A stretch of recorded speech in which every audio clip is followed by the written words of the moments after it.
गुरुकुल में तुम्हें कुछ नियमों का पालन करना होगा। तुम्हें राजसी वस्त्र त्याग कर ऋषियों जैसा वस्त्र धारण करना होगा। तुम्हारा भाई बुद्धिमान है जो तुम्हें लड़ने से रोक रहा है, नहीं तो हम लोग तुम्हारी वो दुर्दशा करते कि तुम लोग इस आश्रम में एक भी दिन नहीं रह पाते। सुनने में आया है कि इस वन में एक भयानक राक्षस है, इसलिए मेरी आज्ञा है कि आज कोई भी बालक अपने कक्ष से न निकले और अपने कपाट बंद रखे।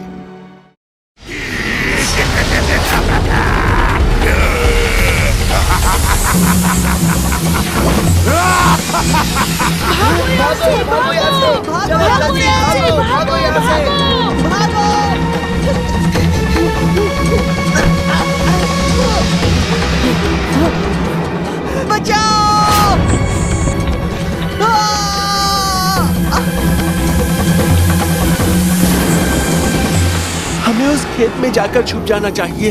शायद वो राक्षस हमें वहाँ ना ढूंढ पाए। हाँ? हाँ, चलो चलो।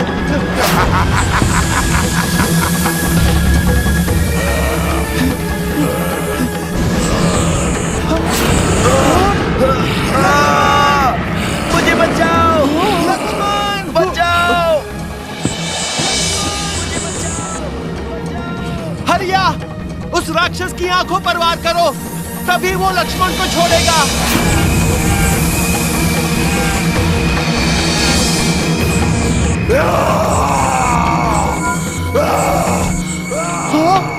लक्ष्मण, चलो यहाँ से भागो, जल्दी।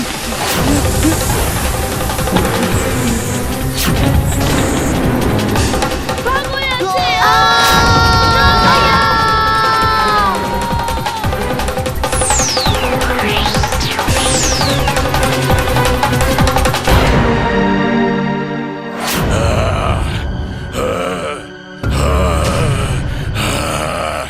रात बीतने वाली है, क्या बाहर निकलने का कोई उपाय नहीं? एक उपाय है इस राक्षस से निपटने का।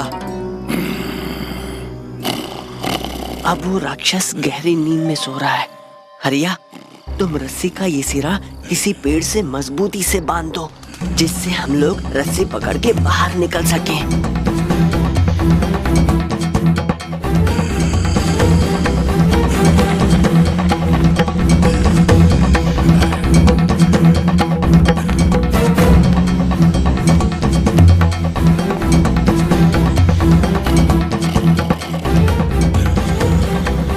हमें उस पेड़ पर जाल बनाना चाहिए।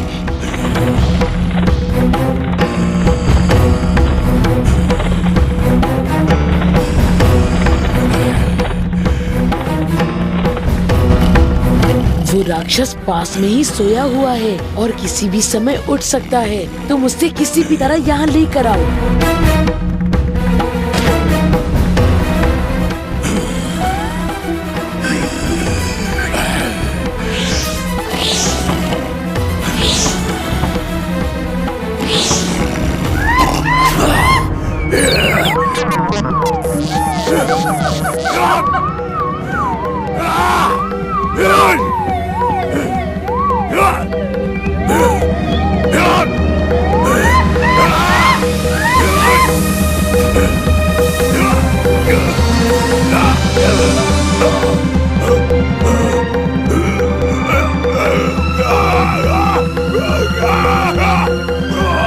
हम अपने कार्य में सफल हुए। गुरु वशिष्ठ हमारे इस कार्य से कितने प्रसन्न होंगे।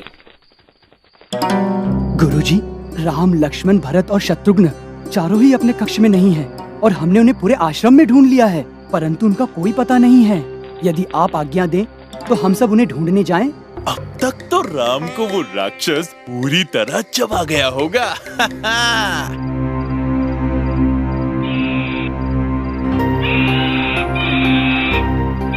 अरे देखो मिट्टू, इसका अर्थ ये हुआ कि वे लोग भी कहीं आसपास ही होंगे। हाँ, हमें भी इसके पीछे पीछे चलना चाहिए। गुरुजी, इस भयानक राक्षस की ये दशा हम लोगों ने की है। तुम सब असाधारण बालक हो। तुमने अपनी बुद्धि और सूझबूझ से इतने भयानक राक्षस को पकड़ लिया। हमें तुम पर गर्व है। किंतु हम इस राक्षस का क्या करेंगे गुरुदेव? इस राक्षस को बांधकर हम वन से दूर छोड़ाएंगे, जिससे वो कभी यहाँ आने का दुस्साहस नहीं करेगा। किंतु बालको, तुम इस भयानक वन में आए ही क्यों? गुरुदेव, मुझे राजकुमार निरूप ने कहा कि आपने मुझे नदी किनारे से गैया लाने को कहा है, तो मैं तुरंत निकल पड़ा। लेकिन सब जगह ढूंढने पर भी मुझे कहीं नहीं मिली। राम, निरूप ने तुमसे झूठ कहा है, इसके लिए हम उसे कठोर दंड देंगे। गुरुदेव, मैं आपसे एक और बात कहना चाहता हूँ। इस राक्षस को हराने में हमारी सहायता इस बंदर ने की। लेकिन बालक, ये बंदर है कौन? क्षमा चाहता हूँ गुरुदेव, ये वही बंदर है जिसे आपने गुरुकुल में रखने से मना किया था, लेकिन मैंने इसे छुपाकर अपने साथ रखा। राम, तुम भाइयों ने इस बंदर के साथ मिलकर इस आश्रम को एक घोर विपदा से बचाया है। ये बंदर संकटहारी है और इसीलिए इसे बजरंगी कहकर पुकारेंगे। तुम दोनों गुरुकुल में आकर मुझसे मिलो।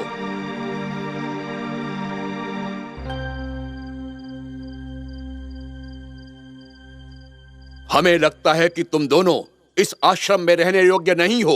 तुम्हारे कारण इस आश्रम का अनुशासन भंग हो रहा है। गुरुजी, अगर आज्ञा हो तो मेरे पास एक उपाय है।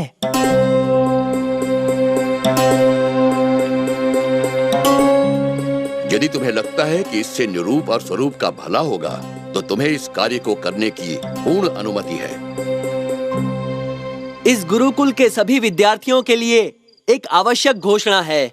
कल प्रातःकाल हम सब आश्रम के विद्यार्थी एक असली युद्ध लड़ेंगे। असली युद्ध?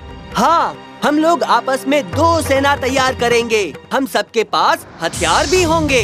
उसके पश्चात कल प्रातः हम लोग युद्ध के लिए मैदान में एकत्रित होंगे और सूर्योदय से युद्ध शुरू होगा, ठीक उसी प्रकार जैसे असली युद्ध लड़ा जाता है। मतलब जैसे कि हम लोग बड़े होकर स्वयं अपने राज्यों के लिए लड़ने वाले हैं। तुम सही कह रहे हो निरूप। ये तुम लोगों की परीक्षा होगी, एक भविष्य के राजा की। इस युद्ध के द्वारा तुम लोग अनुशासन सीखोगे।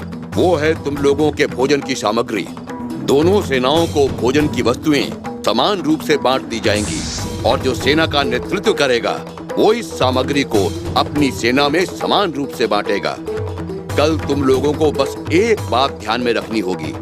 इस युद्ध में तुम्हारे शत्रु असल में तुम्हारे मित्र हैं। इसलिए सब लोग ये ध्यान रखें कि कोई किसी को गहरी चोट न पहुंचाए। हमें भी युद्ध करना होगा। तुम लोगों का उद्देश्य होगा दूसरी सेना के बालक के हाथ से हथियार छीन लेना।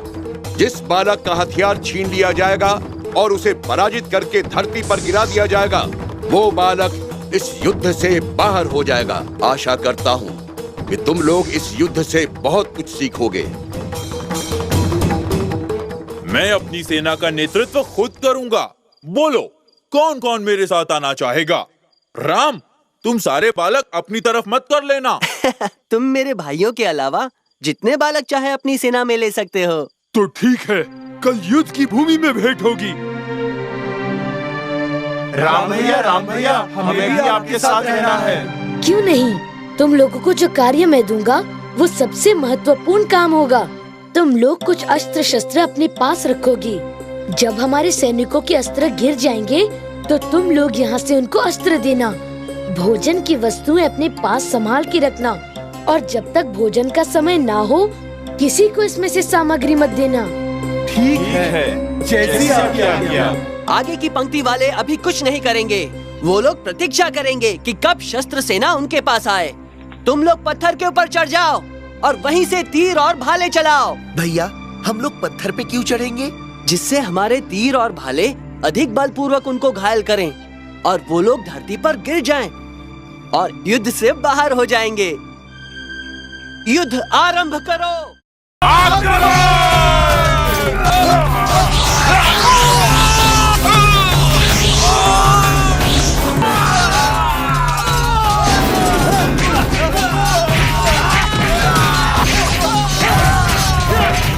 नहीं राजन, हमें कुछ नहीं सुनना। अपनी प्रजा की रक्षा करना एक राजा का कर्तव्य होता है।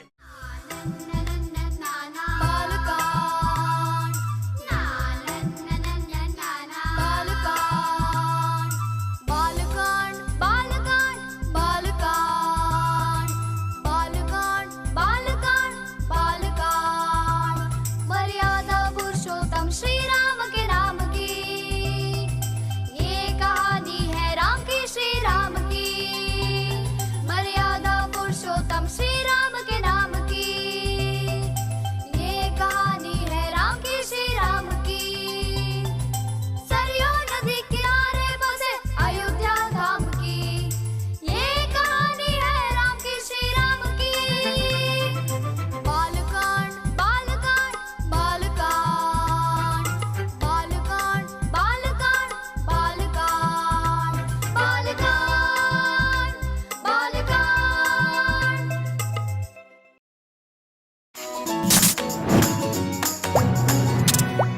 कार्टून्स देखने के लिए धन्यवाद। नए एपिसोड्स देखने के लिए लाइक, शेयर और सब्सक्राइब कीजिए।